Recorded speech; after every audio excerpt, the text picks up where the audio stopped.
একেবারে বন্দুক নিয়ে তৃণমূল নেতার দাপাদাপির অভিযোগ, আর সেই ভিডিও প্রকাশ্যে আসতেই জোর শোরগোল এলাকায়। সামনেই ভোট, আর মাথাচাড়া দিচ্ছে তৃণমূলের গোষ্ঠীদ্বন্দ্ব। উত্তর 24 পরগনার দেগঙ্গায় তৃণমূলের অঞ্চল সভাপতি আব্দুর রাজ্জাক অনুগামীর বাড়িতে লাঠি বন্দুক নিয়ে হামলার অভিযোগ চাঁপাতলা পঞ্চায়েতের প্রধান হুমায়ুন রেজা চৌধুরী ও তার ভাইদের বিরুদ্ধে। এই ঘটনায় এক মহিলা সহ আহত 3 জন। ঘটনায় ব্যাপক উত্তেজনা এলাকায়। দেগঙ্গা থানার পুলিশ গিয়ে কোনো রকমের পরিস্থিতি নিয়ন্ত্রণে আনে। ঠিক কি হয়েছিল এদিনের ঘটনা? প্রধান তার 3 ভাইকে নিয়ে এসে আমাদের উপরে অত্যাচার করেছে। আমার স্বামীকে মারবে বলে লাঠি সোটা নিয়ে এসে ওকে বন্দুকও নিয়ে এসছে স্পট একদম। এদিকে প্রধানের বাড়িতে পুলিশ গেলে পুলিশকে ঘিরেও বিক্ষোভ দেখায় প্রধান ও তার অনুগামীরা।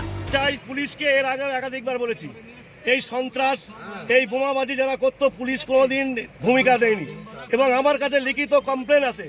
আমি দেগঙ্গা থানা এবং সুপারিনটেন্ডেন্ট অফ পুলিশ সবাইকে একাধিকবার আমি জানিয়েছি, তার সত্ত্বেও কোনো কাজ হয়নি।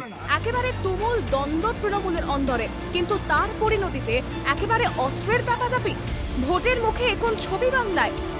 উত্তর 24 পরগনা থেকে দীপঙ্কর ভৌমিকের রিপোর্ট, ক্যালকাটা টেলিভিশন নেটওয়ার্ক।